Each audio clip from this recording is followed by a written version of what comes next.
TV조선 취재기자들이 전하는 뉴스의 중심, 보도본부 한라인, 저는 신효섭입니다. 윤석열 대통령이 어제 외국 정상으로는 처음으로 미국의 전략 핵 잠수함에 직접 타서 시찰했습니다. 북한 핵 억제를 위한 한국과 미국의 공조체제가 최상의 상태임을 보여주는 상징적인 장면으로 평가됩니다. 민주당 이재명 대표의 사법 리스크가 다시 고조되고 있다는 소식 어제 전해드렸었는데요. 이달 말이나 다음 달 초 검찰이 이 대표를 소환해서 사법 처리를 시도할 것이다. 이런 후속 보도들이 이어지고 있습니다. 정부의 긴장감 높아질 수밖에 없죠. 민주당은 이화영 전 경기부지사 부인이 직접 썼다는 탄원서를 공개하면서 검찰의 강압 수사 주장으로 맞서고 있는데요. 하지만 검찰은 강하게 부인하고 있고 여당은 야권 구주류의 이재명 손절설까지 부풀리면서 이 대표 흔들기에 나섰습니다. 첫 소식은 윤석열 대통령의 대북 안보 행보입니다.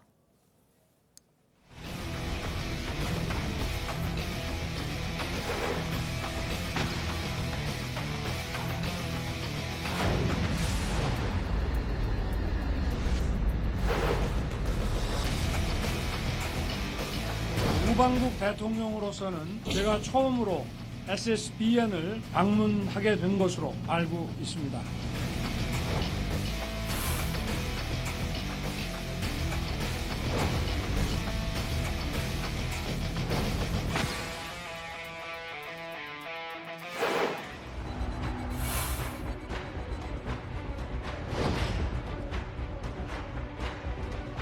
You have the State Department, you have the Department of Defense, you have the UN and the White House all working together to resolve this.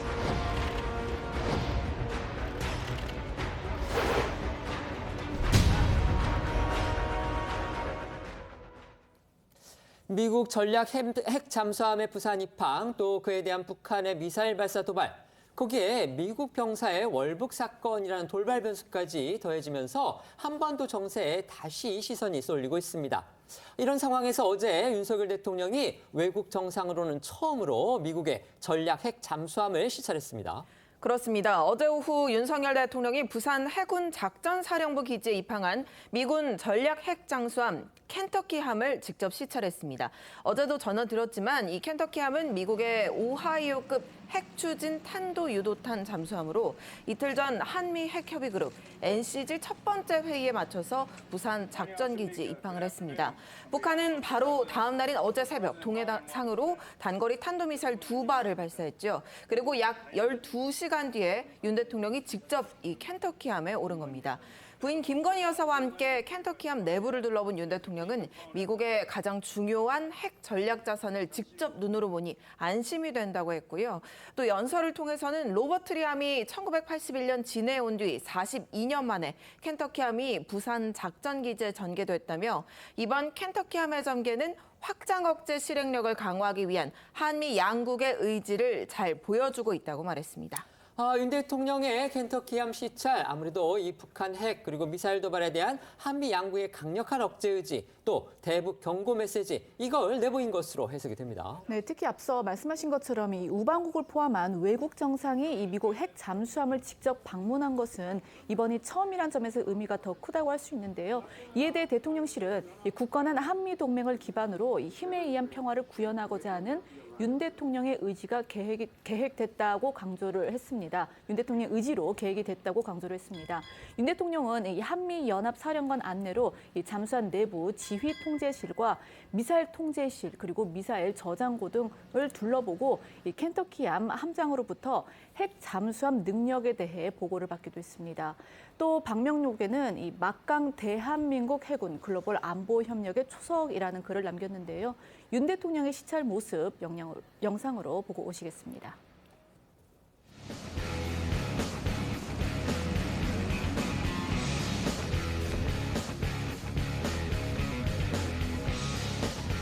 SSBN 켄터키함에 방문하게 되어 뜻깊고 든든합니다. 북한이 핵 도발을 꿈꿀 수 없게 하고 만일 북한이 도발한다면 정권의 종말로 이어질 것임을 분명히 경고했습니다. 북한의 핵, 미사일 위협에 압도적이고 결연히 대응해 나갈 것입니다. 들으신 것처럼 윤 대통령 이 정권의 종말 이것까지 언급을 하면서 아주 강력하게 대북 경고 메시지를 내놨습니다. 네, 지난 18일 한미 정상 간 합의한 이 워싱턴 선언 이후의 후속 조치로 NCG 첫 회의가 서울에서 열린 사실을 언급하면서부터입니다. 윤 대통령은 NCG 첫 회의 결과에 대해서 한미는 이 핵 자산과 비핵 자산을 결합한 핵 작전의 공동 기획과 이 실행을 논의하고 한반도 주변의 미국 전략 자산 배치의 가시성을 제고해서 나가기로 했다고 말을 했었고요. 특히 한미 당국은 앞으로도 이 NCG, SSBN과 같은 전략 자산의 정례적 전개를 통해서 고도화하고 있는 북한의 핵 미사일 위협에 압도적이고 결연히 대응해 나가겠다고 밝혔습니다.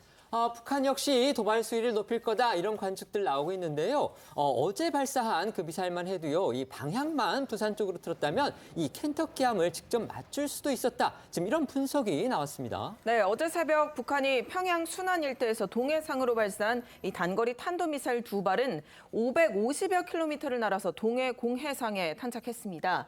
그런데 이 비행거리 약 550여 킬로미터가 발사 지역인 순안에서 부산까지의 직선 거리와 거의 일치합니다. 때문에 전문가들은 어제 새벽 북한의 미사일 발사가 켄터키함 기항에 대한 거부감을 노골적으로 드러낸 것이다라고 분석을 하고 있습니다. 국민일보에 따르면요, 김동엽 북한대학원대 교수는 순안에서 부산까지 거리가 딱 550km로 북한이 미군 전략자산이 전개하는 남측 항구 머리 위에 화산 32령 전술 핵탄두를 터뜨리는 훈련을 했다고 발표할 수도 있다. 그러니까 북한의 하계 군사 훈련 기간이고 전승절도 앞두고 있어서 점차 도발 수위가 올라갈 것이라고 분석을 했습니다. 관련해서 어제 신범철 국방차관의 이야기도 들어보겠습니다.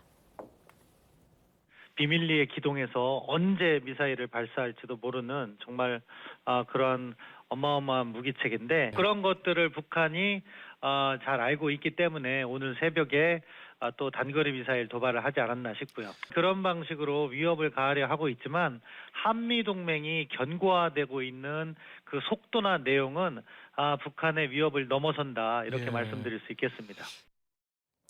오늘 일본에서는요, 한국, 미국, 일본 이 3국의 북핵 수석 대표들이 모여서 또 북핵 대응 방안을 논의합니다. 네, 김가운 외교부 한반도평화교섭본부장과 이 성김 미국 대북 특별대표 그리고 후나코시 다케히로 일본 외무성 아시아 대양주 국장이요. 오늘 일본에서 3국 북핵 수석 대표 협의를 진행을 합니다.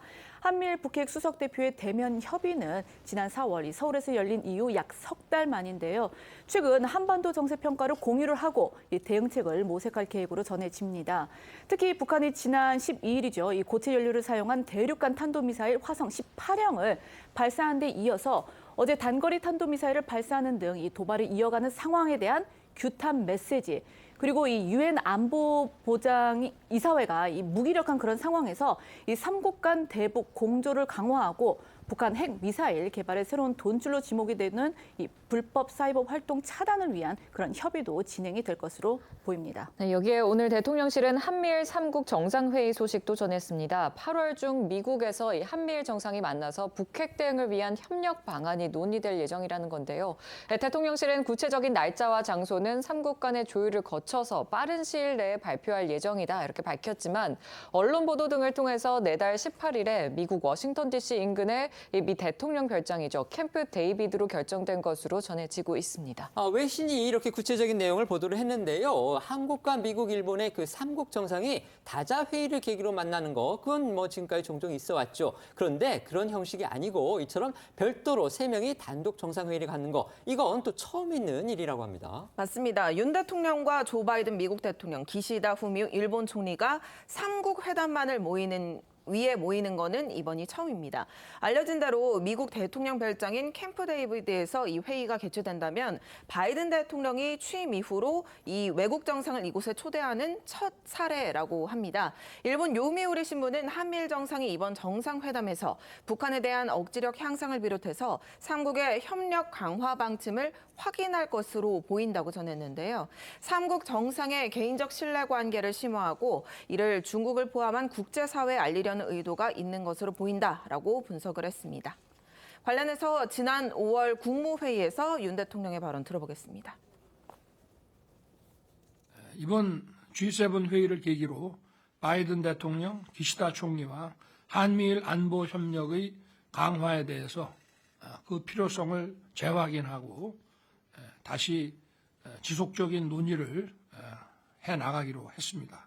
앞으로 한미일 3국 간 북한의 핵미사일에 대한 안보 공조 체제가 한 단계 업그레이드되고 세 나라의 협력 의제도 자연스럽게 안보뿐만 아니라 미래 최첨단 기술 분야로 확대되어 갈 것입니다.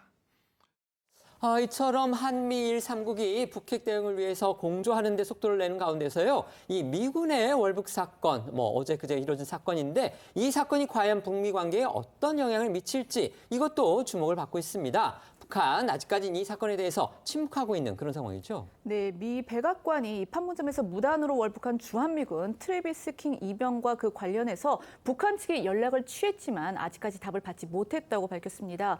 어제 미 국방부가 직접 북한군에 연락을 취했지만 아직 답을 받지 못했고 현재 킹 이병의 안위와 소재를 파악하기 위해서 평양에 대사관을 두고 있는 스웨덴과 그리고 한국 정부가 함께 관여를 해서 이 정보를 수집하고 있다 이렇게 설명을 했는데요.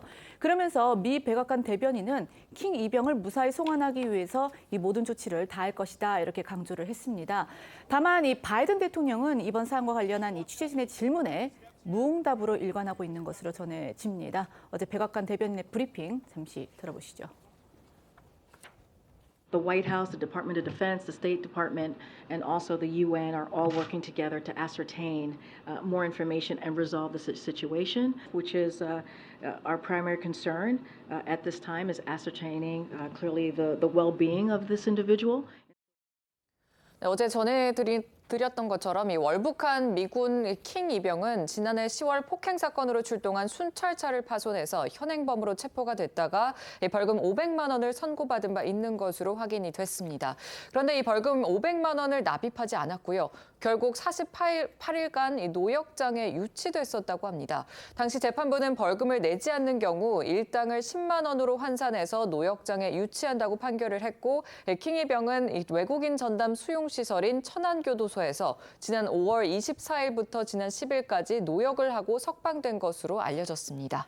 네, 킹 이병은 천안교도소에서 석방된 뒤 국내 미군 기지에서 일주일간 머물렀습니다. 그리고 추가 징계 등을 위해서 지난 17일 오후 미국행 항공기에 탑승하는 과정에서 인천국제공항을 벗어난 것으로 파악되고 있습니다. 하지만 킹 이병이 어떻게 인천공항을 벗어나서 판문점 견학에 참여할 수 있었는지 여전히 의문인 상황이죠. 이에 대해 통일부는 판문점 관할권은 UN 군사령부에 있기 때문에 확인해 줄 내용이 없다는 입장입니다. 또 외국인들은 통일부 사이트로 일반 견학을 신청할 수 없는 것으로 알고 있다고 설명하고 있습니다. 어쨌든 이제 정황을 보면 결국 미국에서 처벌받는 거 이거를 피하기 위해서 북한으로 간 것으로 이제 추측은 됩니다. 하지만 정확하게 왜 이 사람이 북한으로 갔는지 그 이유는 지금 알 수가 없는 상황인데요. 킹 이병의 월북 직전의 모습 이건 또 사진으로 남아 있다고 합니다. 네, 지난 18일 판문점 공동경비구역 견학 중에 한 관람객이 찍은 사진 속에 월북 직전의 킹 이병 모습이 담겨 있는 건데요. 이 관람객들 사이에 서 있는 검은색 사복 반팔 차림에 저 보시면은 검은 모자를 쓴 남성이 바로 킹 이병입니다.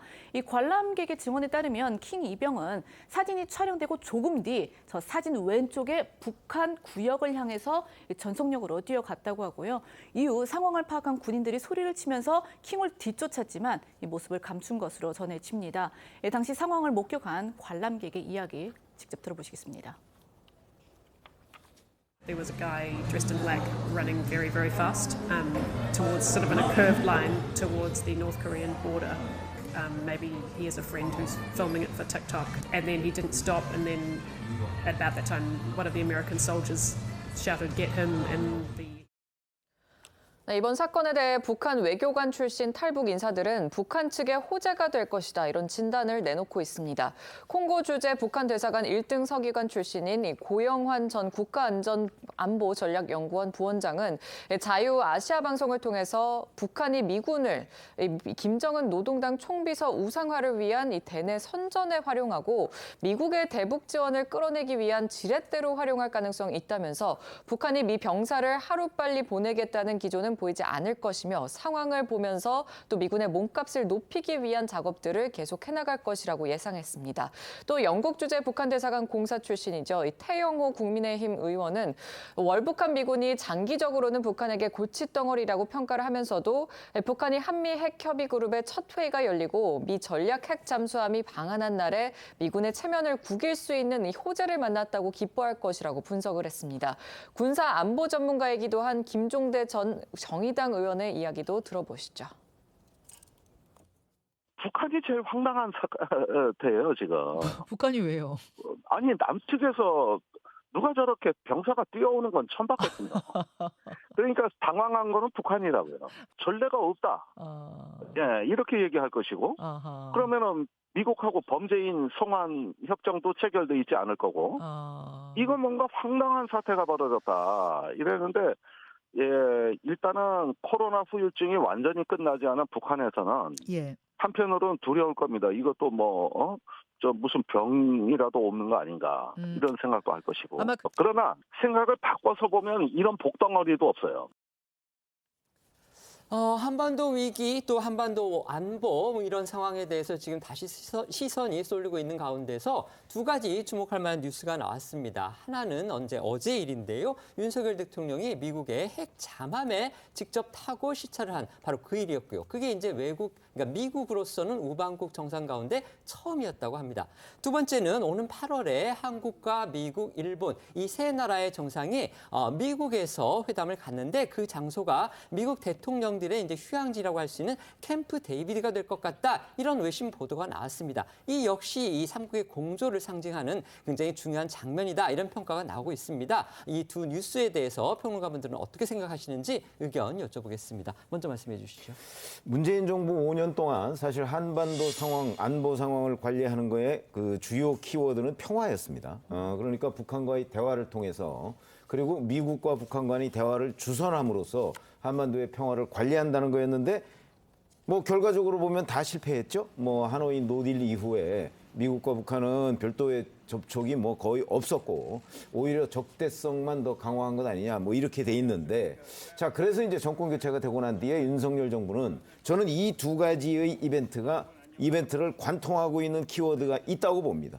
그거는 바로 압도적인 힘의 우위에 의한 한반도 평화 관리 이런 거라고 보거든요. 그러니까 예를 들어서 어제 핵 잠수함에 윤석열 대통령이 탑승을 한 것도 결국은 북한한테 자 이게 미군의 핵 잠수함이지만 우리 것처럼 공유하고 있다는 모습을 보여주고 싶어 하는 것이고 바로 그 배경에는 우리와 또 미국, 일본이 함께하고 있다. 그러니까 북한이 어떤 도발을 했을 경우 특히 핵 도발이나 이런 거는 꿈도 꾸지 마라 하는 메시지를 주고 있는 거거든요. 근데 이제 이것도 사실은 지금까지 역대 정부가 가보지 않은 길이에요. 그렇기 때문에 불확실성은 있다고 할지라도 한미일이 공조를 확실히 하고 정말 힘의 우위에 의한 평화 관리를 하는 것이 과연 성공할 것인가 하는 것은 지금 예단하기는 어려운데 해봄직한 하는 그런 시나리오라고 저는 평가를 합니다. 다만 이제 한미일이 이렇게 가까워지면 그 역작용으로 또 북한과 중국, 네. 러시아 이런 데가 또 가까워지면 이게 이제 신냉전 구조 아니겠습니까? 이런 부분도 우리한테는 그다지 바람직한 현상은 아니기 때문에 이런 부분을 어떻게 또 관리할 것인가 하는 별도의 과제가 있다고 생각합니다. 네, 민주당도 여러 가지 생각이 있을 것 같아요. 그렇습니다. 전략자산을 전개를 해서 확장 억제를 강화하겠다라는 것이 이번 정부의 계속된 이제 그 일관적인 안보 정책이라고 볼 수 있을 텐데요. 그것에 대해서는 지금으로서는 평가하기가 이르다는 말씀에는 저도 동의를 합니다. 다만 그런 과정 속에서 분명히 한반도의 긴장이 고조되고 있다라는 측면은 무시할 수가 없을 텐데요. 당연히 한반도의 긴장 관계가 고조되다 보면 이것이 당연히 경제로 직결돼서 문제가 됩니다. 우리나라 민생 경제가 정말 지금 어려운 상황인데요. 과연 한반도의 안보 그리고 긴장 관계를 계속해서 고조시켜 나가는 듯한 이런 어떤 외교 정책, 안보 정책이 장기적으로 우리 한반도에 정말 유리한 것인지에 대해서 좀 돌아봐야 될 것 같고 그리고 이제 말씀 주셨지만 말씀드렸지만 이 북중러와의 관계도 분명히 잘 생각을 해야 됩니다. 특히 최근에 우크라이나를 대통령께서 방문을 하셨기 때문에 그 부분과 관련해서 러시아와의 관계 그리고 러시아가 나중에 안보나 또는 이제 경제적으로 보복할 가능성이 얼마든지 열려 있기 때문에요. 한미일 관계가 또 안보 협의가 긴밀하게 공조되면 공조될수록 작용이 있으면 반작용이 있기 마련이니까 그 반작용에 대해서도 어떻게 대처를 할지 당연히 대책은 세워야 된다고 생각합니다. 네. 다시 점화하고 있는 이재명 민주당 대표의 사법 리스크 상황도 짚어보겠습니다. 어제 저희도 전해드린 대로 검찰 수사에서 이 불법 대북 송금 의혹의 핵심 관계자죠. 이화영 전 경기도 평화부지사가 입장을 바꿔서 이재명 당시 경기지사한테 쌍방울의 방북 비용 대납 이걸 보고했다고 진술한 거 이것이 지금 알려졌죠. 그것에 이어서 이 대표의 방북이 정진상 실장의 요청으로 추진됐다 이런 주장을 한 것으로 또 알려졌습니다. 그렇습니다. 저희 TV조선 단독 보도 내용입니다. 이화영 전 부지사는 최근 검찰 조사에서 지난 2019년 2월 그러니까 하노이 미북 정상회담이 노딜로 끝난 이후에 정진상 전 실장의 요구로 이재명 당시 경기지사의 독자 방북을 본격적으로 추진했다. 이런 취지로 진술했다고 합니다. 이 전 부지사는 정 전 실장이 앞으로 대북 제재가 심해질 텐데 이재명 대표의 방북으로 성과를 내보라라고 말했다고 진술한 것으로 전해지는데요. 검찰은 이 전 부지사가 자체적으로 이재명 당시 경기지사의 방북을 추진하고 있던 상황에서 정 전 실장의 요구까지 더해져서 이 방북 계획이 속도를 내기 시작했다고 보고 정 전 실장을 참고인 신분으로 불러서 구체적인 경위와 당시 상황 등을 조사하는 방안을 검토 중인 것으로 알려졌습니다. 정진상 전 실장 자타가 공인하는 이재명 대표의 최측근이고 또 오른팔로 불리는 그런 인물이죠. 때문에 정 전 실장의 요청으로 이 대표의 방북이 추진됐다는 게 만약에 사실이라면 결국 이재명 대표의 인지 가능성 이걸 한층 높여줄 수밖에 없다 이런 평가가 나오고 있는 겁니다. 맞습니다. 거기에 더해서 이재명 대표는 과거 수차례 정진상 전 실장은 본인 최측근이다라고 공언한 바가 있죠. 전 성남도시개발공사 사장 등 주변인들도 이 정 전 실장이 실세였다고 증언하고 있는데요. 앞서 나온 이재명 대표와 전 성남도시개발공사 사장 목소리 들어보겠습니다. 대장동이라든지 백현동 개발 관련해서 정진상 씨가 계속해서 지사님 밑에 정책실장으로 사인을 했습니다. 이분은 측근이라고 말씀하신 적 있으시죠? 그럼요. 정진상은요? 정진상은 여기서 바로 매일 서로 상의하고 있죠. 정진상이 안 거치고는 아무것도 안 됐잖아. 일이. 이재명이 그렇게 만들어 놓은 거예요. 정진상이 결재가 없으면 이재명이 사인 못 받지. 이화영 전 부지사가 이재명 당시 지사한테 이 쌍방울의 방북 비용 대납 관련 사실 보고했다. 이렇게 검찰에 진술한 것과 관련해서 이제 좀 더 구체적인 내용이 또 알려지고 있습니다. 이 전 지사는 두 차례에 걸쳐서 직접 당시 이 지사한테 구두로 보고했다. 이런 언론 보도 나왔습니다. 네, 일부 언론 보도를 좀 종합을 해보면 이화영 전 부지사가 과거 국제교류 행사에서 북측 인사를 만나 이 이재명 경기지사의 방북을 요청을 하자 북측에서 이 과거 현대야산의 사례를 비춰볼 때 돈이 많이 든다 그런 반응을 보였다는 건데요. 이에 따라서 이제 이 전 부지사는 이런 북측과의 대화 내용을 이재명 당시 지사에게 보고를 했다고 검찰에 진술한 것으로 알려졌습니다. 또 이 전 부지사는 지난 2019년 말 이 총선 출마를 위해서 부지사직을 사임하기 직전에도 이재명 지사에게 쌍방울이 사업상 수백만 불을 썼고 내년에는 방북이 될 것 같다는 취지로 사실상 쌍방울의 대납 내용을 포함해 보고했다고 진술한 것으로도 전해졌습니다.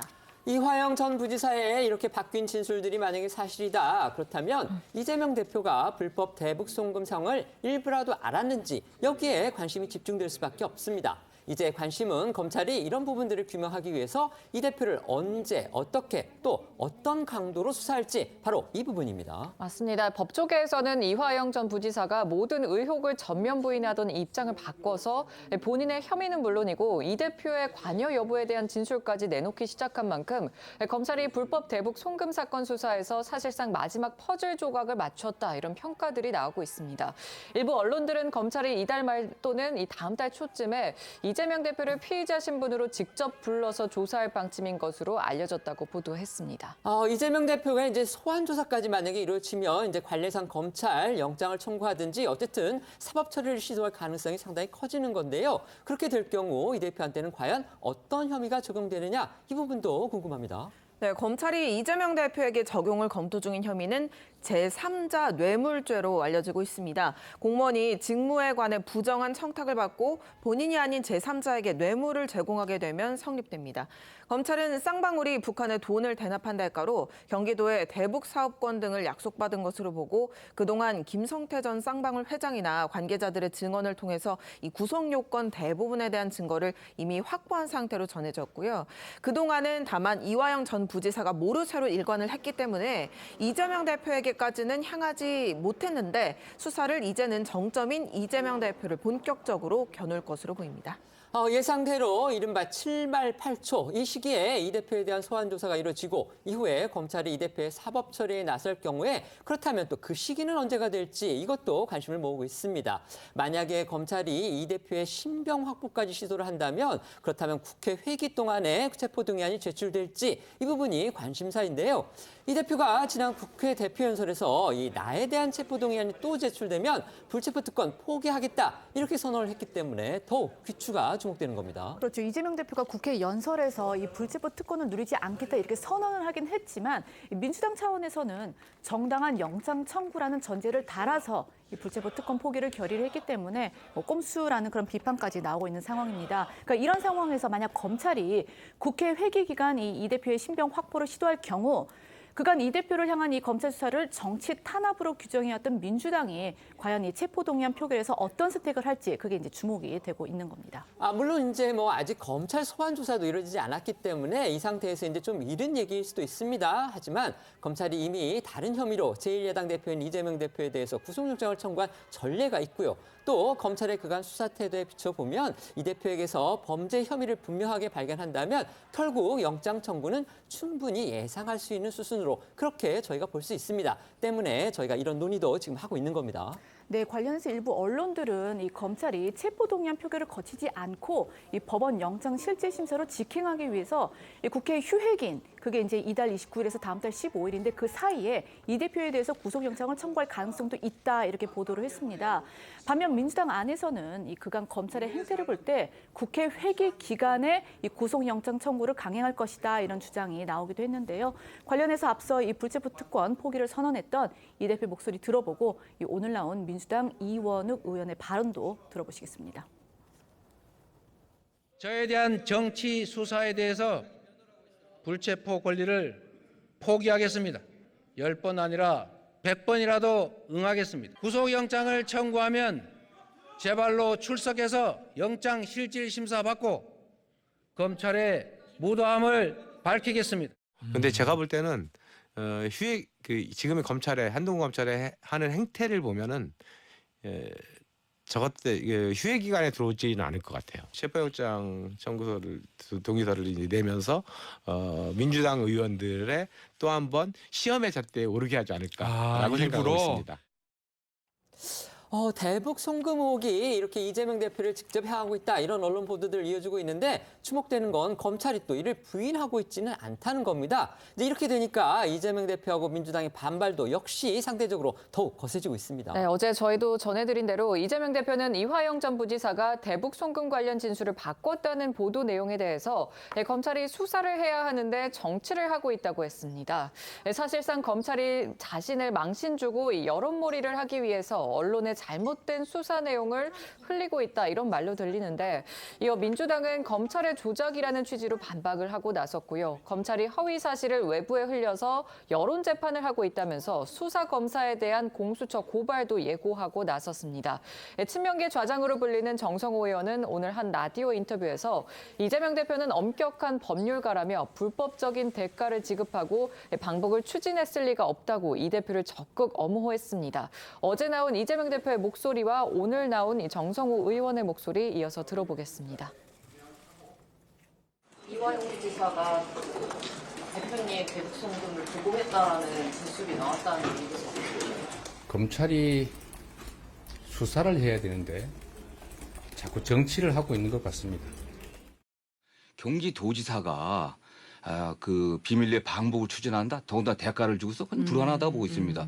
이재명 당대표가 굉장히 엄격한 법률주의자입니다. 법률가입니다. 사실은. 네네. 그게 불법적인 어떤 그런 대가를 지급하고서 방북을 추진할 가능성은 저는 없다고 확신합니다. 저는.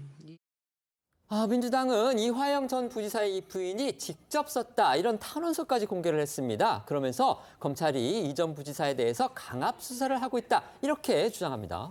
네, 민주당은 이 전 부지사의 아내 A씨가 A4 용지 2장 분량의 자필 탄원서를 당에 제출했다면서 그 내용을 공개했습니다. 사랑하는 민주당원 동지 여러분께로 시작하는 이 탄원서에서 아내 A씨는 본인이 이화영 전 부지사의 아내이자 민주당원으로서 민주당을 사랑하고 이재명 대표님을 존경하는 한 사람이라고 밝혔습니다. 그러면서 A씨는 남편인 이 전 부지사가 독방에 갇혀서 매일 검찰 조사를 받으면서 힘들게 지내고 있다고 호소했고요. 검찰이 아무도 남편을 도와주지 못하게 철저히 고립시키고 있다면서 신체적 고문보다 극심한 심리적 압박은 군사 독재 시대의 전기 고문만큼 무섭다고 주장을 했습니다. 또 A씨는 이 전 부지사가 스트레스로 이가 3개나 빠지고 정신이 황폐해지는 등 심리적 불안 상태가 감당하기 어려울 지경이 되어가고 있다고도 덧붙였습니다. A씨는 검찰이 방북 대납으로 프레임을 씌워서 이재명 대표를 기소하려고 하는데 그래도 이 전 부지사가 양심을 저버리지 않고 잘 견뎌내고 있다. 이 야당 정치인에게는 숙명처럼 실현이 따른다면서 제 남편이 흔들리지 않고 잘 견뎌내도록 도와달라 이렇게 호소를 했습니다. 이화영 전 부지사 아내의 탄원서를 공개한 이 민주당 인권위원장인 주철현 의원과 이 법률위원장 김승원 의원 목소리도 들어보시죠. 허위 진술을 회유, 압박하고 있다는 내용이 바로 그 충격 그 자체라고 할 것입니다. 군사독재 시대에 전기 고문만큼 무섭다고 호소하고 있습니다.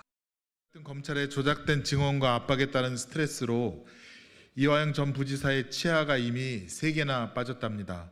검찰의 인권 유린, 인격 말살을 도저히 묵과할 수 없습니다.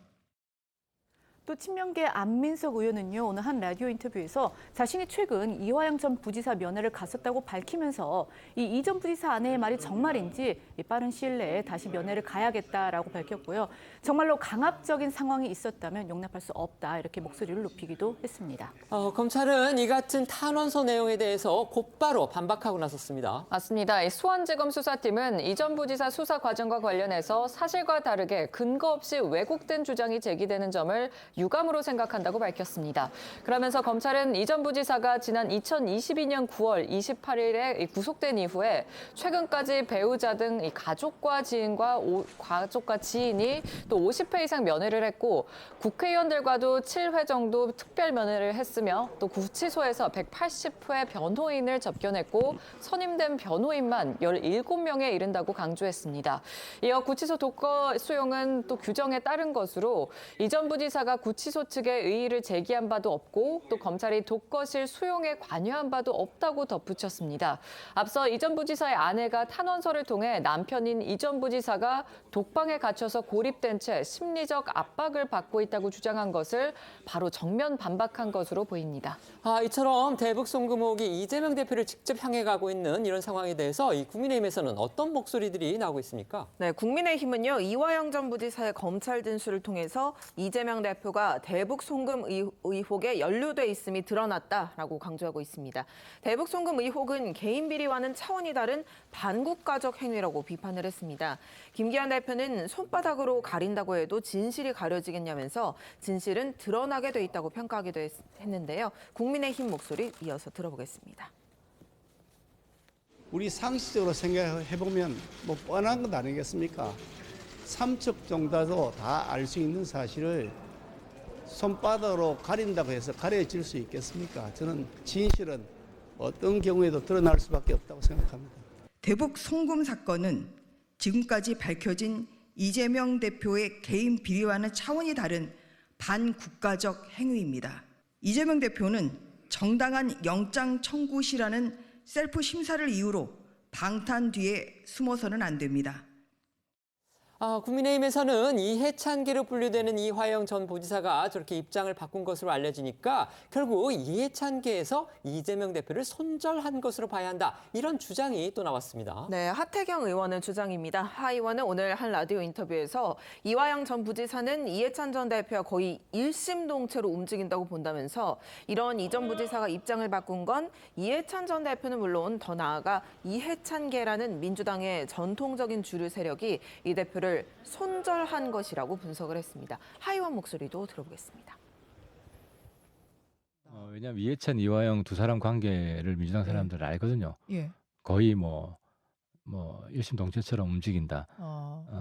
고 보고 있기 때문에 이화영이 마음을 바꾼 거는 예. 결국 이해찬 대표 측에서 예. 한 개인의 어떤 판단 변화뿐만 아니라 한 세력이 그리고 어떻게 보면 민주당 내에서 전통적인 주류 세력이잖아요. 그렇죠. 여기서 손절했다는 신호로 해석될 가능성이 크고 그러면은 아마 체포동의안이 날라오면 찬성하는 표가 결국 훨씬 더 원래 예상보다 지난번에 30몇 표였는데 이번에 훨씬 더 많아질 가능성이 있을 것 같아요. 불법 대북 송금 의혹이 이제 정면으로 이재명 대표를 향하는 그런 분위기인데요. 민주당이 이화영 전 부지사 안에 이제 탄원서까지 공개하면서 검찰의 강압 수사를 주장하고 있는 반면에 국민의힘에서는 들으신 것처럼 하태경 의원의 경우에 이해찬계의 이재명 손절 이 부분을 또 주장하고 나섰습니다. 어떻게 보셨습니까? 사실 하태경 의원이 이야기하시는 뭐 손절 뭐 이런 얘기는 크게 뭐 근거는 없는 이야기라고 생각이 듭니다. 물론 이화영 부지사가 이해찬계의 정치인으로 또 평가받는 부분은 있지만 지금 진술을 어떻게 바꿨는지가 뭐 보도를 통해 나오곤 있지만 우리가 진술 조서를 제대로 확인해 본 것도 아니고 그리고 재판 과정에서 이화영 지사가 증인으로 나와서 어떤 증언을 할지는 또 지켜봐야 되는 상황입니다. 그렇기 때문에 이 내용만 가지고 바로 뭐 손절이 되었다라고 보는 건 좀 정치적으로 봤을 때 그냥 어떻게 보면 한 이야기일 뿐이라고 생각이 들고요. 다만 이제 법적인 부분을 살펴본다면 이화영 지사가 진술을 바꾸는 것은 법적으로 굉장히 큰 의미는 있습니다. 그러나 그 진술이 바뀌는 부분이 어떤 내용인지는 앞으로 확인해 본다고 치더라도 일단 배우자가 주장을 하고 또 탄원서를 낸 내용들에 대해서는 민주당이 내부적으로 좀 진상을 조사하겠다는 입장이기는 합니다. 만약에 검찰에 의해서 굉장한 심리적 압박 상태에서 진술을 바꾼 것이라면 그 진술이 신빙성이 있느냐에 대해서도 따져볼 문제이기 때문에 앞으로 여러 가능성들이 열려 있고 그리고 그 과정에서 민주당에서는 할 수 있는 일들 그리고 검찰에 대해서 이 수사 과정에 대해서도 어느 정도 진상을 밝혀야 될 게 있다라면 확인해 보겠다는 입장이기 때문에 조금 더 지켜봐야 될 것은 분명해 보입니다. 네, 말씀해 주십시오. 저도 뭐 이해찬 전 대표가 이재명 대표를 손절했다 뭐 이런 거는 별 근거가 없다고 생각을 하고요. 오히려 손절을 현재까지는 안 하고 있는 것 아닌가 그런 생각이 들고 그다음에 또 하나는 바로 이제 이화영 전 부지사의 그 진술 번복인데 이 진술 번복을 어디까지 했는지는 아직까지 명확하지는 않아요. 다만 엊그제 그 재판에서 이화영 전 부지사의 변호인이 이제 얘기를 했거든요. 네. 그러니까 그 부분만 보면은 상당히 바뀐 거는 맞는 것 같아요. 그러니까 이제 그 내용이 실질적으로 검찰 진술에서는 많이 바뀌었다는 게 지금 언론 보도거든요. 그러면 이제 그거는 다음 주 화요일에 또 재판이 있습니다. 이제 그럴 것이고 이화영 전 부지사의 부인이 탄원서에서 뭐 고립, 독방 뭐 이런 얘기를 했는데 그거는 원래 구치소에 가면 그렇게 됩니다. 고립되지 그럼 뭐 구치소에서 자유롭게 활보하고 다니는 건 아니잖아요. 그리고 스트레스 받는 거 당연하고요. 그러니까 그거는 오히려 의미가 없고 정말 강압 수사가 있었다면 안민석 의원 얘기했잖아요. 며칠 전에 만났다면서요. 근데 만났는데 안민석 의원한테 그 강압 수사 얘기 안 했을 거 아니에요. 했으면 벌써 다 이런저런 얘기를 했고 그다음에 그동안에 뭐 거의 매일같이 변호사가 180여 회를 만났다고 한다면 작년 9월에 구속됐습니다. 그럼 지금 한 8개월 남짓 정도 되는데 거의 매일같이 만났다는 뜻이거든요. 그렇게 되면 그동안에 강압수사를 받았다면 이화영 전 부지사가 가만히 있었겠습니까? 그렇기 때문에 그런 것들은 제가 보기에는 의미가 없는 것으로 보이고 다만 이화영 전 부지사가 이렇게 진술을 바꾸게 된 계기는 김성태 전 회장의 법정 증언 등 여러 가지가 너무나 증거들이 많아요. 그리고 자기가 보고한 내용도 많고 그다음에 이화영 전 부지사의 경우에는 뭐 이제 대장동처럼 뭐 예를 들어서 유동규 씨가 뭐 정진상한테 미룬다든가 이재명 대표 그런 중간 단계가 없어요. 이화영 위에 바로 이재명이에요. 이런 점들 때문에 본인이 부인한다고 부인할 수 있는 내용이 아니라서 어쩔 수 없는 부분 그리고 또 자기가 이재명 지사의 방북 비용에 대해서는 크나큰 법률 책임을 질 이유가 없어요. 그렇죠. 그럼 경기도와 이제 이재명 경기도와 이 쌍방울과의 문제라거든요. 그렇기 때문에 이화영 전 부지사는 그 부분에 대해서 의외로 본인이 좀 가볍게 얘기를 할 수가 있는 거예요. 근데 스마트팜 사업비는 다르거든요. 그러니까 그 부분을 아직 번복을 안 하고 있잖아요. 그런 점으로 본다면 주변 상황이 어쩔 수 없고 증거가 많기 때문에 이화영 전 부지사가 이렇게 진술을 할 수밖에 없었다. 저는 그렇게 봅니다. 네. 사법 리스크가 다시 고조되고 있는 이재명 대표는요, 일단 대여 공격에 주력하는 모습입니다. 어제도 수해 지역을 찾았는데 그 자리에서 윤석열 대통령의 최근 그 카르텔과 관련한 국무회의 발언을 정면으로 겨냥했습니다. 네, 이재명 대표는 어제 산사태 피해가 심각한 경북 예천을 찾았습니다. 취재진과 만난 자리에서 이권 카르텔이 있다면 그 자체를 정리할 필요는 당연히 있다면서도 이권 카르텔을 해체해서 재난지원 방안을 찾겠다는 건 아무 연관성이 없는데 신중히 했으면 어땠을까 하는 아쉬움이 있다라고 말했습니다.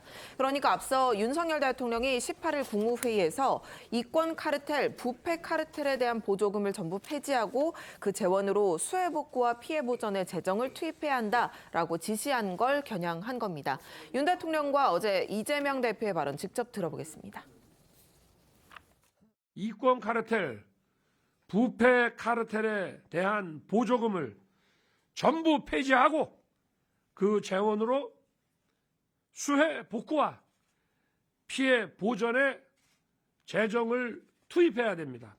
이권 카르텔 해체를 통해서 거기서 재난 지원을 방안을 찾겠다. 이거는 아무 연관성이 없는 얘기인데 신중했으면 어땠을까 좀 아쉬움이 남습니다. 검찰과 여당의 협공에 처한 이 대표로서는요, 이럴 때일수록 이제 야권의 전폭적인 지지를 받아내는 거 상당히 중요한 문제일 겁니다. 그런데 오늘 야권 언론인사인 유인태 전 국회 사무총장이 이재명 대표를 작심 비판한 사실이 알려져서 눈길을 끌었습니다. 내용 소개해 주시죠. 네, 유인태 전 국회 사무총장은요, 어제 국민의힘, 민주당, 정의당의 3040 원외 정치인들로 구성된 한 포럼의 세미나에 참석을 했는데요. 여기에서 이 정치권에 대한 쓴소리를 했습니다. 유 전 총장은 특히 이 이재명 대표의 강성 지지층, 그러니까 그 소위 개딸을 언급을 하면서 우려의 목소리를 내놨는데요. 이 민주당의 가장 큰 약점은 강성 지지층이다. 이 강성 지지층에 끌려다니는 정당은 망한다. 국민의힘은 그렇게 비치지 않는데 민주당은 휘둘리는 것처럼 보인다. 위험하기로 따지면 민주당이 더 위험하다라고 지적을 한 겁니다.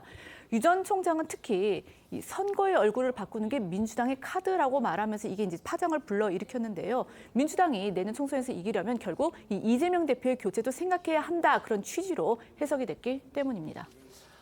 유인태 전 총장 원래 사실 거침없이 자신의 소신을 피력하는 그런 정치 원로로 유명하죠. 사실 저희가 소개해드린 그 강연에서 이재명 대표뿐만이 아니고 윤석열 대통령도 아주 강하게 비판을 했습니다. 대통령의 당 장악력이 옛날 여당 총재 시절보다 더하다. 그 당의 내막은 잘 모르지만 이렇게까지 제왕적인 대통령은 과거 YS, DJ보다 더한 거 아니냐. 이렇게 아주 또 날을 세워서 윤석열 대통령도 비판을 했습니다. 어쨌든 이렇다고 해도 이재명 대표의 교체를 공개적인 자리에서 언급한 거, 이건 이 대표 측으로서는 상당히 신경이 쓰이는 발언일 수밖에 없는데요. 이재명 대표를 불편하게 만드는 당내의 논란거리는 또 있습니다. 바로 비명계 의원들이 내년 총선을 위해서 이 쇄신에 앞장서야 할 혁신위가 이재명 대표 체제를 평가하지 않으려 한다. 이렇게 지금 잇따라 비판하고 나섰기 때문입니다. 네, 오늘 민주당 비명계 의원들 사이에서는 혁신위에 대한 이 불만과 비판의 목소리가 나왔는데요. 서복경 혁신위원이 그제 한 라디오 방송에서 한 이 발언이 불씨가 됐습니다.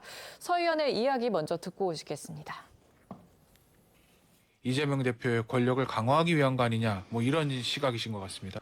틀린 생각은 아닌 것 같습니다. 아, 그래요? 그럼 실제로 혁신위가 이재명 대표를 지키기 위한 그런 지킨다 안 지킨다. 지난 대선에서 윤석열 대통령을 찍지 않은 분들도 윤석열 대통령을 대통령으로 인정하잖아요. 이재명 대표도 저는 그렇게 봅니다. 그렇기 때문에 그 지도부가 교체될 수 있는 방법은 더불어민주당의 당원 당규에 따르면 탄핵밖에 없어요. 근데 저희는 아직 이분이 탄핵에 이르는 사유를 발견하지는 못했기 때문에 이 발언을 겨냥해서 비명계 의원들은 오늘 문을 닫아놓고 길을 찾는 거나 마찬가지다. 혁신위가 이재명 대표 체제의 평가를 미루고 있는데 성역이 있으면 안 된다. 이런 지적들을 쏟아냈습니다. 관련해서 윤영찬, 이원욱 의원의 발언 듣고 오겠습니다.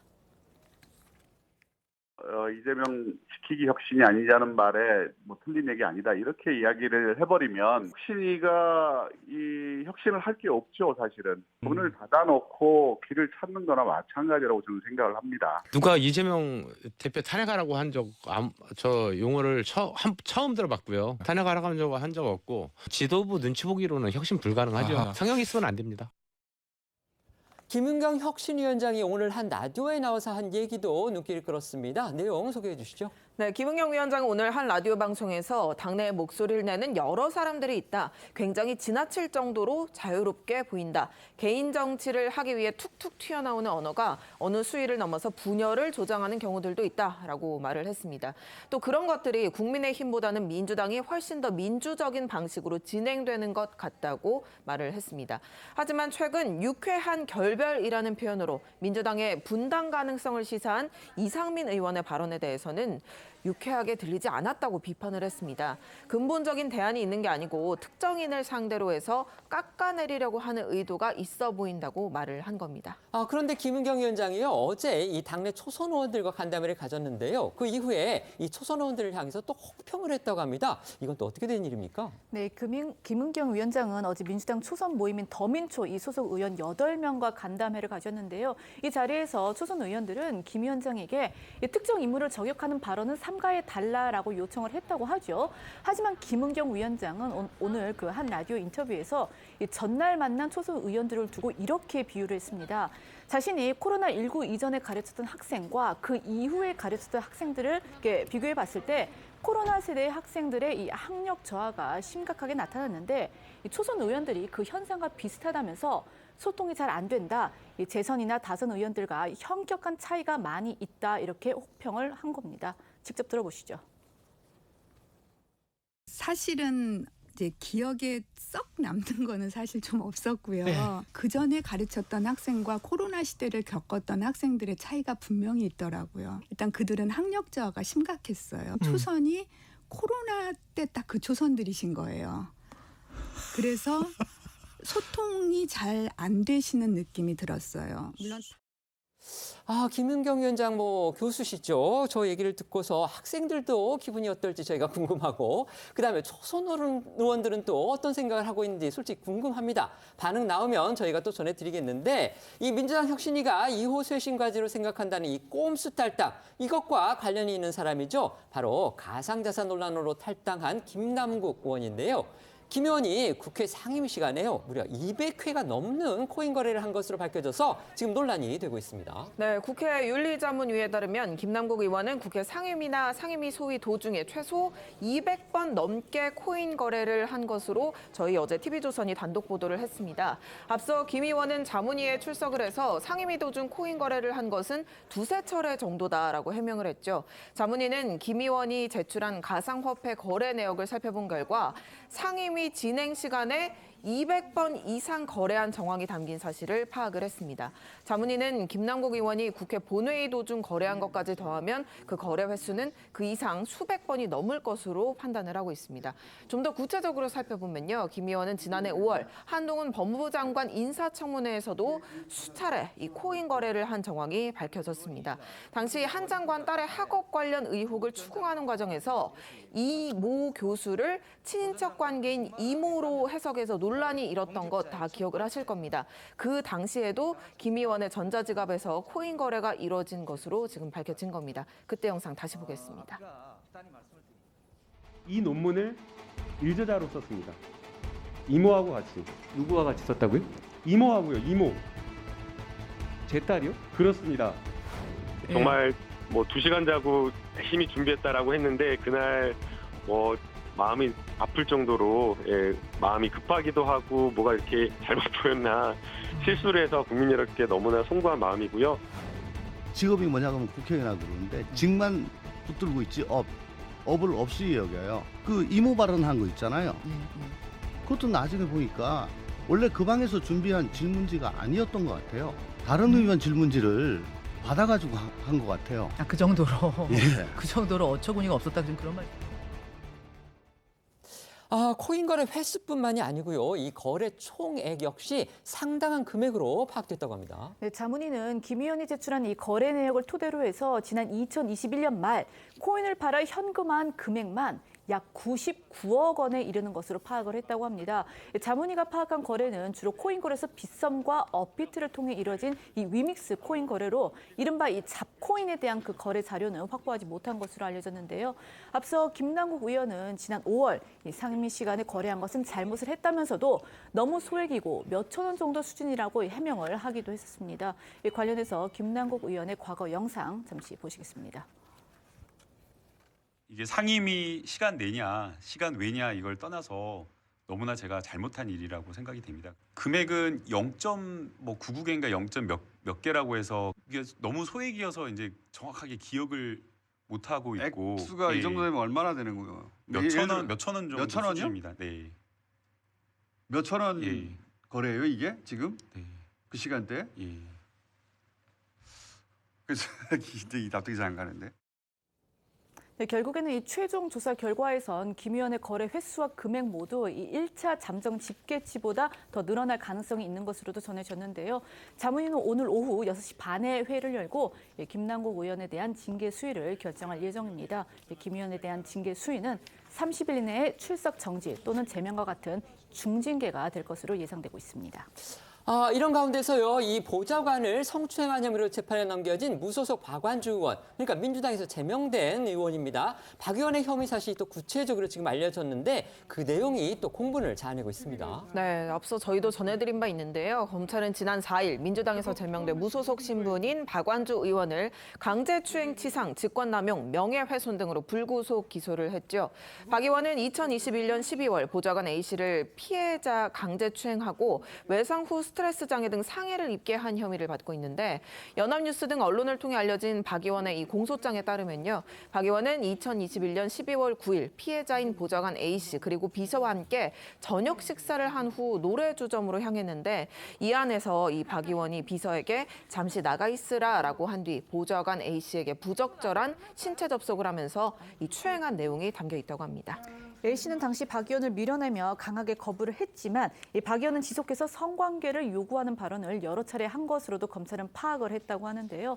심지어는 박 의원이 거주하던 이 오피스텔 지하 주차장까지 함께 간 뒤에 또다시 추행한 것으로도 조사가 됐다고 합니다. 강제추행이 벌어졌을 당시의 상황이 구체적으로 드러난 거 이번이 이렇게 처음인데요. 물론 검찰의 주장이라서 이제 재판부의 판단이 남아있긴 합니다만 공소장을 보면요. 이 피해자 A씨는 심지어 당시 대선을 앞두고 있어서 바로 대응하지 못했다. 이런 내용도 담겨 있습니다. 네, 말씀하신 것처럼 이 검찰 조사 결과 A씨는 대통령 선거를 석 달 정도 앞두고 이 민주당 소속 국회의원의 이 성추행 사실이 문제가 될 경우에 당연히 선거에 악영향을 줄 것으로 우려를 했기 때문에 적극적으로 대응하지 못한 것으로 드러났습니다.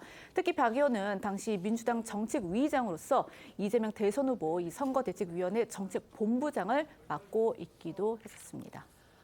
김남국 의원의 징계가 아마 오늘 오후에 국회에서 결정이 될 것 같습니다. 이제 물론 윤리특위가 아니고 자문심사위의 심사자문위원회 의견이긴 하지만 그게 이제 윤리특위로 올라가면 뭐 또 거기 차원을 거쳐서 또 본회의에 올라가서 결정되고 이런 수순을 밟게 되겠죠. 그런데 그 전에 지금 김남국 의원의 코인 거래 횟수가 이제 수백 회에 달한다. 상임위.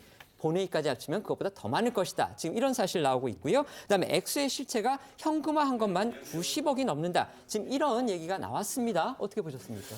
그렇죠. 이건 그동안에 김남국 의원이 해명했던 내용보다 훨씬 더 심각하다. 그리고 김남국 의원은 상임위나 국회 본회의에서 코인 거래한 부분에 대해서는 이미 사과를 했어요. 근데 그 사과했을 당시에 뭐 횟수나 액수나 이런 것들은 정말 미미한 수준이다 이렇게 얘기했는데 뭐 그거 곱하기 뭐 얼마 뭐 이 정도가 돼버린 그 상황이 됐습니다.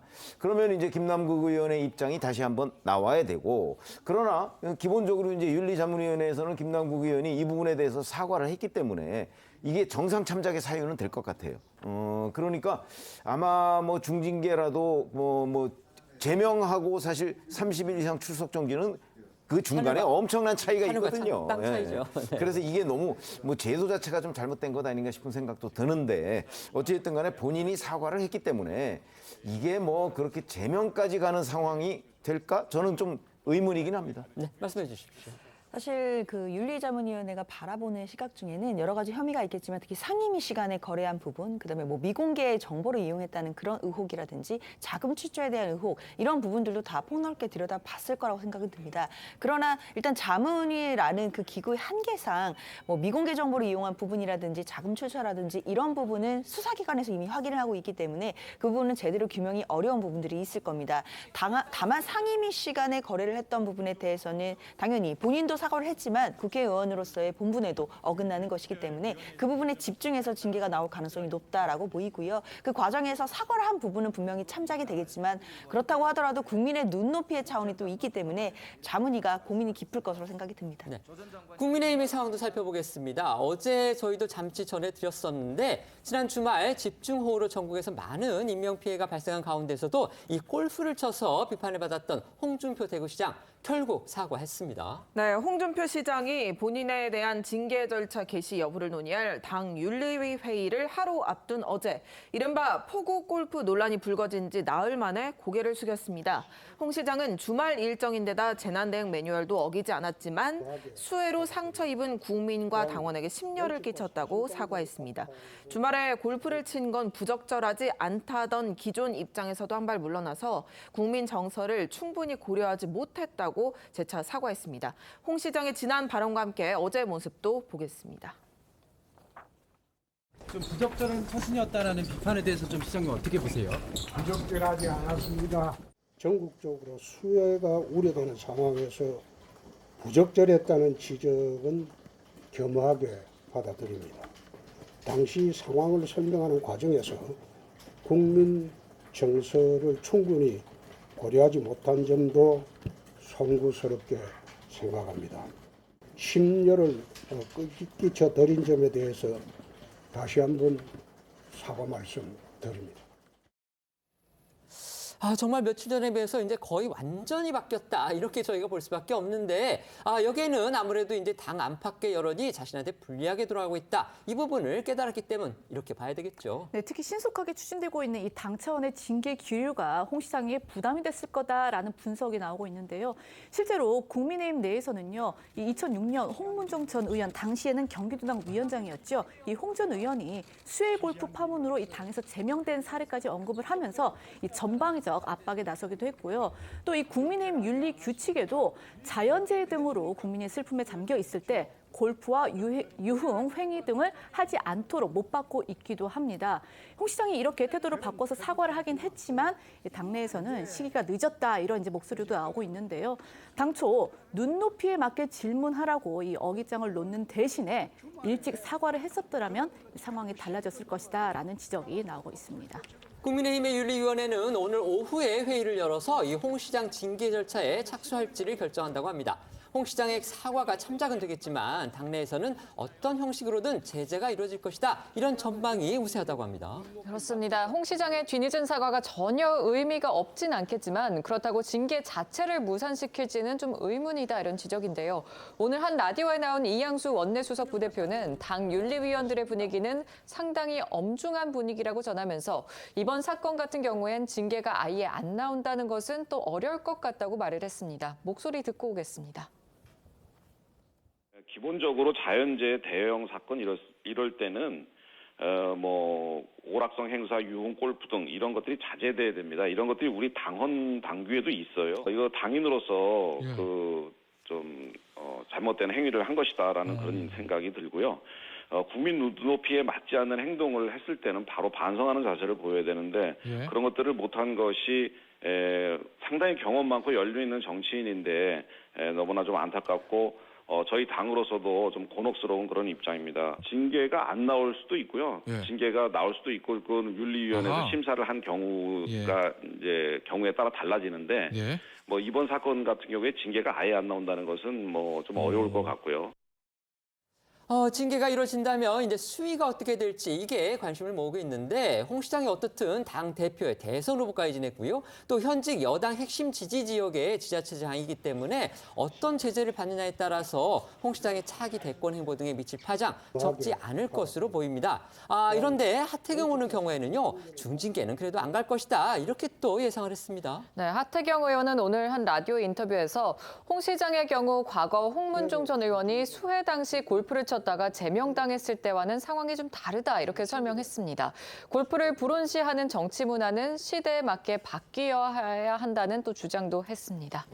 어떻습니까? 하태경 의원의 그 주장에 공감하십니까? 글쎄, 뭐 지금 제명할 상황까지는 저도 뭐 좀 무리하다고는 보는데 그렇다고 윤리위원회를 열지 않고 또는 아니면 뭐 없었던 일처럼 이렇게 하기에는 좀 문제다 싶어요. 그래서 아마 그 윤리위원회에서는 이제 이 골프를 치고 그리고 그 친 이후에 해명 과정이 더 문제였잖아요. 그렇죠. 그런 부분까지를 종합적으로 고려해서 일정 수준, 뭐 예를 들어서 당원권 정지 몇 개월, 아마 이 정도까지는 나오지 않을까 저는 개인적으로 그렇게 예상하고 있습니다. 네, 알겠습니다.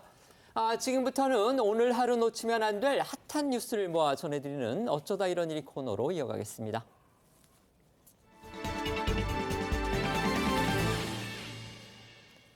첫 번째 키워드는요, 끝내 하늘로. 정말 슬픈 소식인데요.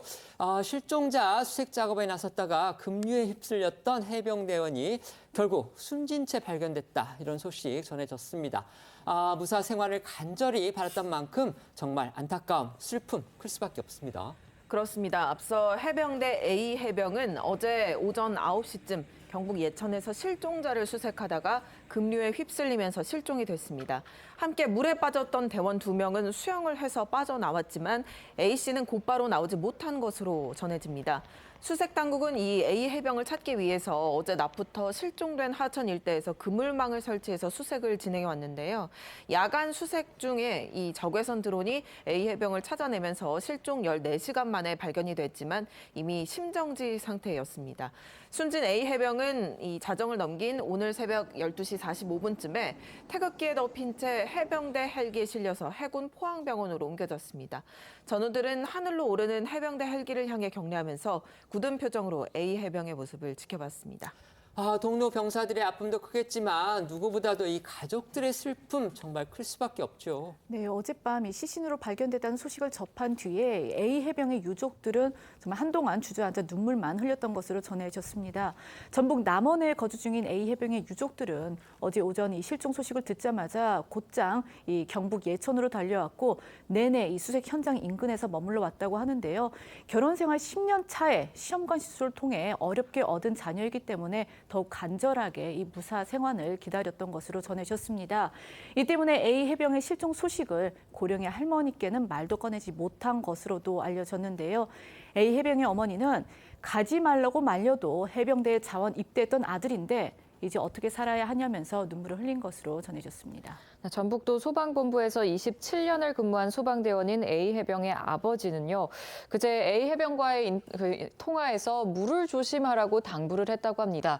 결국 이 짧았던 2분여의 통화가 또 이 아버지와 아들이 나눈 마지막 대화가 됐다고 합니다.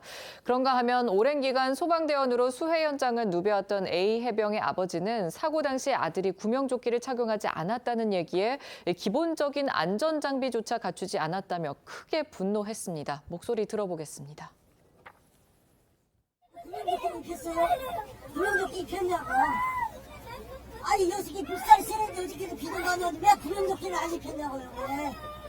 그 기분 구명조끼 그렇게 비싼가요? 비싸요 구명조끼가. 내가 어저께 갑자기 돼서 내가 이렇게 전화를 했는데 내가 어찌나 전화 통화가 2분인가 했어요. 물 조심하라고 비가 많이 오니까. 아버님이 지적하신 저 구명조끼 착용 문제와 관련해서는요, 정말 해병대를 향해서 또 비판적인 말들이 많이 나오고 있습니다. 당초 이 숨진 A 해병은 이제 구명조끼는 물론이고 별도의 어떤 안전장치도 없이, 그러니까 인간띠를 만드는 것이, 그러니까 서로 이게 손을 잡고서 인간띠를 만들어서 이 수색 작업을 하는 그런 일을 했다고 합니다. 네, 말씀하신 것처럼 인간띠가 이제 사람과 사람이 일렬로 서서 물속을 걸어다니는 그런 이제 수색 방법을 일컫는데요. A 해병은 일렬로 이 4m 정도 거리를 두고 9명씩 짝을 맞추는 식으로 인간띠를 만들어서 이 강을 수색했던 것으로 전해졌습니다. 물이 불어나서 유속이 빠른 급류였지만 지급된 장비는 장화뿐이었습니다. 당시 상황을 목격한 주민에 의하면 허리 높이까지 물에 들어갔다면서 모래강이라서 저렇게 들어가면 위험할 것 같아서 그 걱정이 돼서 계속 지켜봤는데 갑자기 한 간부가 뛰어와서 119에 신고해달라고 했다. 이렇게 당시 상황을 전하기도 했습니다. 실제로 이 수색이 진행된 내성천 일대는요, 이 장갑차도 심지어 못 버틸 정도로 아주 급류가 심했던 것으로 그렇게 알려졌습니다. 맞습니다. 이 사고가 난 일대에는 그제 상륙 돌격 장갑차 3대까지 동원이 됐다고 하는데요. 유속이 빨라서 이 장갑차가 1시간을 채 넘기지 못하고 현장에서 철수했다고 합니다. 다만 해병대에 따르면 장갑차가 투입됐던 곳은 내성천 회룡포 일대고 실종된 해병대원이 수색 작업을 벌였던 장소는 보문교 근방 상황이었다. 그래서 직선거리만 약 20km 넘게 떨어져 있어서 유속 등 두 곳의 작업 환경을 완전히 동일하게 보기는 어렵다. 이런 해명이 나왔습니다. 하지만 장마 기간에는 하천 바닥의 변화가 많고 물속 웅덩이도 많아지기 때문에 설사 이 유속이 빠르지 않더라도 구명조끼 등은 갖추고 수색을 했어야 하지 않냐. 이런 지적이 나오는 상황입니다. 물론 해병대 측으로서도 이제 어떤 예상하고 있거나 계획하고 있던 그런 작업이 아니기 때문에 이제 뭐 여러 가지 챙기지 못했던 그런 부분이 있을 수는 있겠습니다. 하지만 지금 저렇게 그 급류가 빠르고 지금 물이 깊은 그런 곳에서 수색 작업을 하면서 아무리 이제 뭐 물에 그런 능력이 있는 그런 해병대 대원들이라고 할지라도 구명조끼 같은 그런 기본적인 장비는 갖추었어야 하지 않느냐 이런 어떤 책임론 나올 수밖에 없어 보입니다. 네, 앞서 해병대 측은 하천변 수색이기 때문에 구명조끼는 착용하지 않았다고 해명한 바 있었죠. 그런데 상륙 이 고무보트 등을 동원한 수상작전 장병에게만 또 구명조끼를 보급했다는 겁니다. 하지만 구명조끼 없이 투입됐다는 비판이 이어지니까 오늘 해병대 측은 당시 상황을 고려를 하면 구명조끼를 착용하는 것이 맞았다면서 현장에서 어떤 판단을 했는지 조사를 진행 중이고 규정과 지침을 보완하겠다고 밝혔습니다. 해병대 측은 또 A 해병 사망과 관련해 유족에게 사과했습니다. 오늘 국방부 출입기자단에게 보낸 문자 메시지에서 순직한 해병대원의 명복을 빌며 유족께 깊은 위로와 사과 말씀을 드린다고 전했습니다. 또 현재 해병대 수사단은 사고 경위를 조사 중이라면서 헌신하다 순직한 해병에 대해 최고의 예우를 갖춰 후속 조치를 진행하겠다고 약속했습니다. 실제로 이 숨진 A 해병은요, 일병에서 상병으로 추서 진급이 승인된 것으로 전해집니다. 한편 A 해병의 장례는 모레 해병대장으로 치러질 예정이고요. 이후 대전 현충원에 안정될 것으로 알려졌습니다. 삼가 고인의 명복을 빌겠습니다. 두 번째 키워드는요, 두 얼굴의 남편입니다. 이거 어떤 사건인가요? 네, 아내가 바다에 빠졌다며 다급하게 신고를 했던 30대 남편의 반전이 드러나 충격을 주고 있는 사건입니다. 이 사건이 발생한 건 지난 15일인데요. 아내와 낚시를 즐기러 인천 잠진도로 캠핑을 왔는데 짐을 가지러 간 사이 아내가 바다에 빠졌다는 이 남편의 신고 전화가 걸려와서 해경이 출동을 했지만 이미 아내는 숨진 상태였습니다. 이게 이제 캠핑을 왔다가 밤에 발을 헛디뎌 얼핏 사고사를 당한 것처럼 보였던 이 사건인데 하지만 해경이 이 현장 CCTV를 확인을 하면서 숨겨진 진상이 드러났습니다. 바다에 빠졌다는 건 이 살인을 감추기 위한 거짓말이었음을 CCTV 속에 고스란히 그 내용이 담겨 있었던 겁니다. 결국 남편은 지난 18일 이 살인 혐의로 구속이 됐는데요. 영장 심사 당시 모습 보시겠습니다. 사전에 범행을 계획했습니까? 왜 거짓 신고했습니까? 아내를 살릴 수도 있었는데 왜 그렇게까지 했습니까? 숨진 아내에게 하고 싶은 말 없으세요? 볼까지 던지셔야 하셨나요? 어제 이제 현장 검증이 또 이루어졌습니다. 이제 현장 검증을 하면 아무래도 사건을 재현하기 때문에 그 전말이 좀 더 상세하게 드러났다고 하는데요. 구속된 남편도 이 범행 장면 아주 담담히 재현을 했다. 이렇게 또 전해졌습니다. 그렇습니다. 구속된 남편은 30여 분에 걸쳐 경찰 앞에서 담담하게 범행을 재현했습니다. 남편은 아내를 바다로 밀쳐 떨어뜨린 뒤에 아내가 물 밖으로 나오려 하자 현장에 있던 큰 돌까지 수차례 던진 것으로 알려졌습니다. 어제 현장 검증 과정에서 남편은 수사관에게 이쪽에서 돌을 던졌다 하면서 정확한 위치를 가리켰다고 하는데요. 실제 CCTV에도 남편이 주변에 돌을 주워서 던지는 모습이 포착됐고요. 숨진 아내 몸에도 돌에 맞은 것으로 추정되는 외상 흔적이 발견된 것으로 전해집니다. 이 사건을 저지른 장소도 그렇고 또 방법도 그렇고 결국 이제 사고사로 위장하려고 하는 등 범행을 상당히 친밀하게 준비한 것처럼 그렇게 보입니다. 궁금한 거는 도대체 왜 저렇게 잔혹한 범죄를 저지른 건지 그 이유가 또 궁금합니다. 네, 처음엔 사고사를 주장했던 남편은 해경이 증거를 제시하니까 아내와 불화가 지속돼서 더는 함께 살기 힘들다고 생각해서 범행했다고 혐의를 인정한 것으로 전해집니다. 해경은 추가 수사를 마무리하는 대로 사건을 검찰로 넘길 예정이라고 합니다. 세 번째 키워드 보겠습니다. 옷 3번, 택시 6번인데요. 이건 또 어떤 사건인가요? 네, 여러 차례 옷을 바꿔 입고 교통수단도 갈아타면서 마치 첩보 영화 같은 도주극을 벌인 절도범 이야기입니다. 경찰청이 어제 공식 유튜브를 통해서 지난 4월 27일 대전의 한 금은방에 있었던 금목걸이 도난 사건의 도주극이 담긴 영상을 공개를 했는데요. 당시 절도범은 이 금은방에서 시가 600만 원가량의 금목걸이를 이렇게 착용을 하다가 주인이 잠깐 시선을 돌린 사이에 그 목걸이를 가지고 그대로 도주를 했습니다. 그런데 이 달아나는 과정에서 옷을 3번이나 바꿔 입고 택시를 6번 갈아타기까지 했습니다. 이 완전 범죄를 꿈꾼 절도범 A씨의 도주극 영상 다시 보시겠습니다.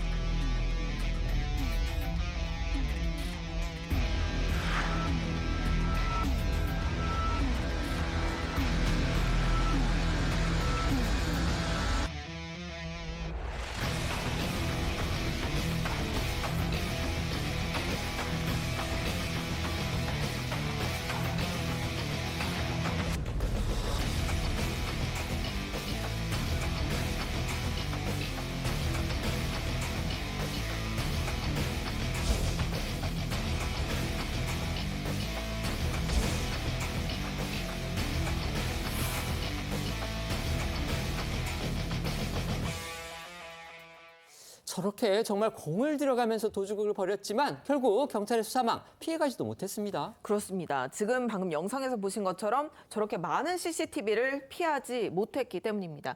경찰은 이 절도범을 잡기 위해서 수백 대의 CCTV를 분석했다고 하는데요.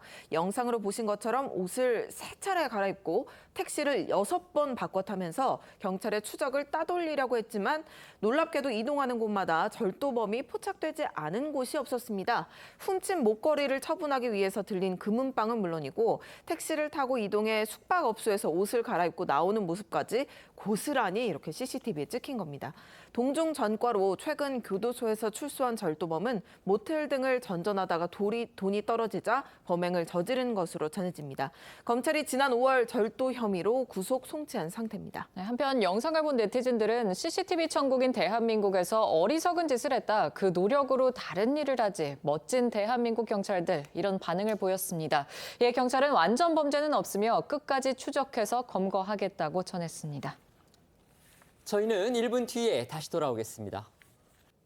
오늘 준비한 소식은 여기까지입니다. 저희는 내일 오후 1시에 더 핫한 소식으로 찾아뵙겠습니다. 시청해 주셔서 고맙습니다.